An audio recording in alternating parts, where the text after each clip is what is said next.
Assalamualaikum dan hai, saya Pak An dan racun gadget kali ni saya ada Samsung Galaxy A51. Smartphone yang dikatakan paling laris penjualannya di dunia untuk suku tahun 2020 merujuk data yang dikeluarkan oleh Strategi Analytics. Yang mana yang ni adalah badan yang melakukan kajian berkenaan pergerakan pasaran. So, agak-agak apa yang menjadikan phone ni nombor 1? Jom kita tengok sekarang.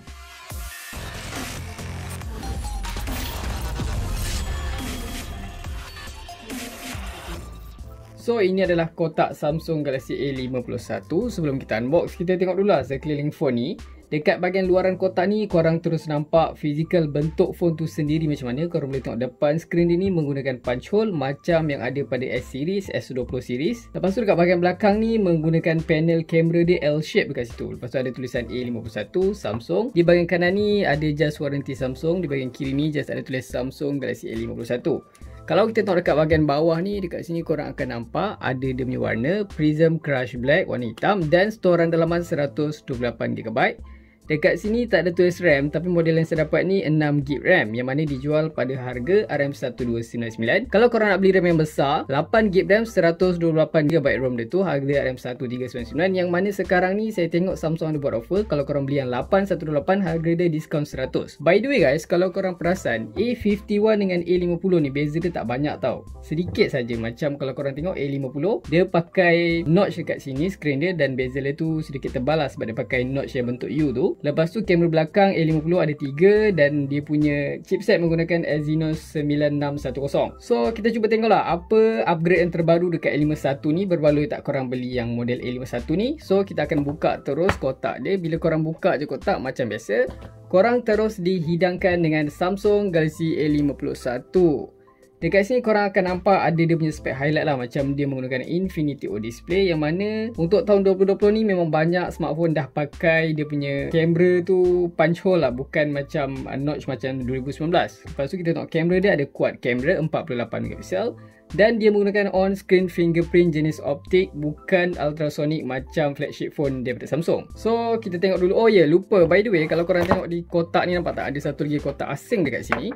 Kalau biasanya dalam ni kita akan dapat ada SIM tool ejector casing manual. So kita buka sekarang. Yes, dekat sini korang dapat dia punya warranty card. Lepas tu ada SIM tool ejector untuk korang buka dia punya tempat SIM tu kat sini, dia bagi sekali. Lepas tu of course ada casing silikon plastik lembek macam ni lah. Okey lah, at least boleh protect phone kita supaya tak bercalar belakang dia. So next kita tengok apa lagi yang ditawarkan dalam kotak. Korang akan dapat adapter pengecasan pantas warna hitam. Dia punya adapter ni, tak silap saya dia punya pengecasan ni 15W sahaja dekat sini. Korang boleh dapat, at least laju jugalah charge daripada 10W. Lepas tu korang dapat dia punya kabel USB-A to USB-C dekat sini. Okey, nice. Dan terakhir korang akan dapat earphone, jenis earphone biasa lah, tapi kalau kita tengok kat sini dia jenis 3.5mm, bermakna phone ni support audio jack. So guys, ini je yang korang dapat dalam kotak. Kita akan kemaskan dulu dan kita akan beralih kepada Samsung Galaxy A51 ni. So guys, saya dah pun onkan Samsung Galaxy A51 ni. Kalau kita tengok kat sini, first kali apa yang saya boleh bagi tahu korang, skrin dia ni memang sangat-sangat cantik dipandang.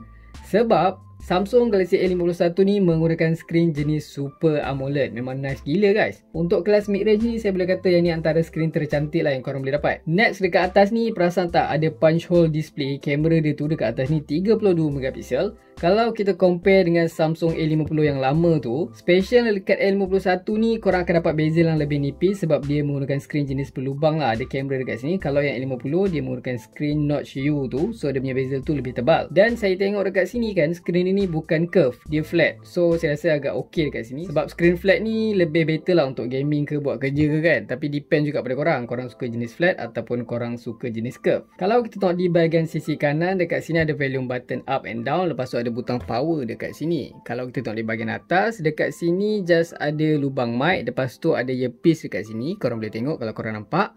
Di bahagian sisi kiri just ada dia punya tempat letak SIM dekat sini. So kita akan buka dan tengok berapa slot yang disediakan. So dekat sini kita nampak ada 2 slot untuk SIM dan 1 untuk memory card tambahan. So korang boleh kembangkan dia punya memory internal tu dengan letak memory card lah. Dan kalau kita tengok di bahagian bawah, dekat sini ada lubang speaker mono.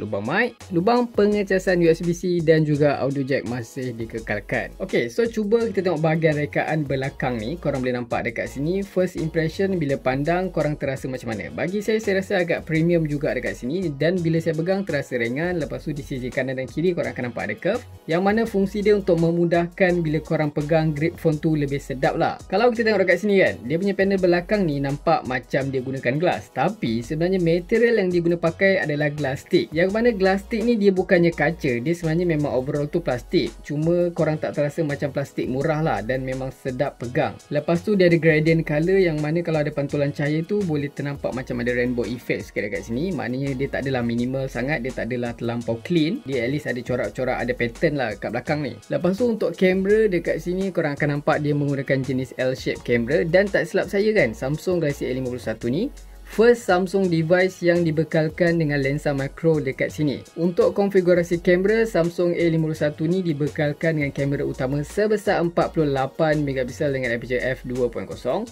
Manakala dia ada juga lensa ultra wide 12 megapiksel dengan aperture f2.2. Lepas tu dia ada depth sensor dan macro camera yang keduanya dibekalkan dengan 5 megapiksel. So kalau kita masuk dekat menu utama dia, korang akan perasan yang tampilan dia ni macam yang korang boleh nampak dekat latest flagship Samsung Galaxy S series, yang mana Samsung Galaxy A51 ni antara phone pertama yang dibekalkan dengan One UI 2.0.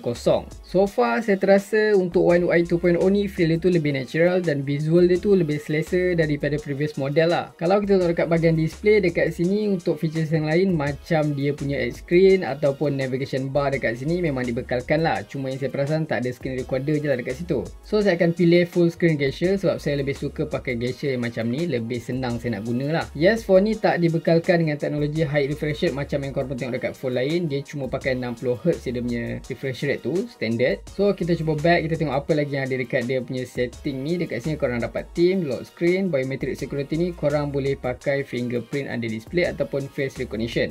Untuk fingerprint under display ni dia menggunakan optical bukan ultrasonic lah. So dia punya kecepatan tu tak selaju macam yang ada dekat ultrasonic. Next, kalau kita masuk dekat advanced features, dekat sini just korang dapat side key, ada Bixby, lepas tu ada screenshot, smart pop-up view, dan macam biasalah yang ada dekat kebanyakan phone Samsung yang lain. Yes, dia ada juga game launcher dekat sini, yang mana game booster ni untuk memudahkan sesi gaming korang.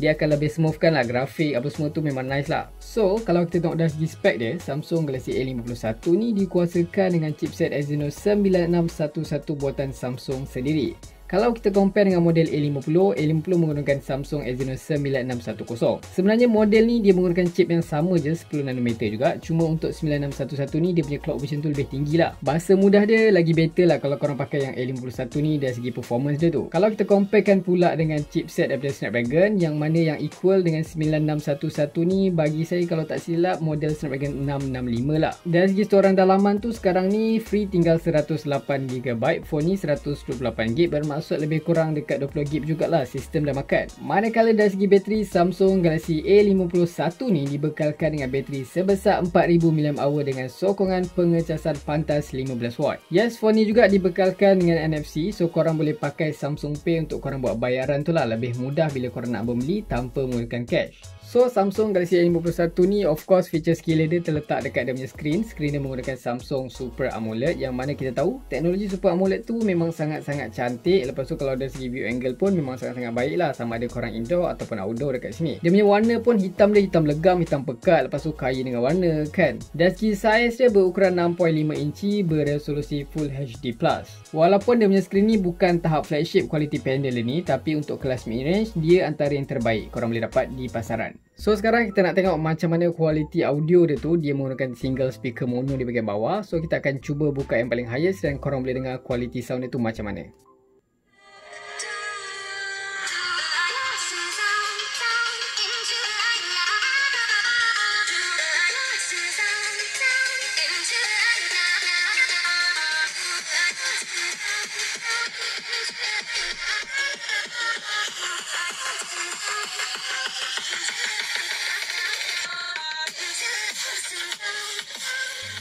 Kalau kita bercakap pasal kamera, Samsung Galaxy A51 ni dibekalkan dengan 48 quad kamera. Yang mana 48 quad kamera ni menggunakan teknik pixel binning, yang mana menggabungkan 4 pixel menjadi satu super pixel. Super pixel ni mengandungi 4 kali jumlah data lah berbanding 1 pixel dalam gambar 48 megapiksel. Kelebihan dia, gambar yang diambil tu lebih cantik, lebih tajam dengan color reproduction yang superb lah. Low light pun boleh kata cun, dan overall kamera quality yang ada kat A51 ni lebih better daripada A50.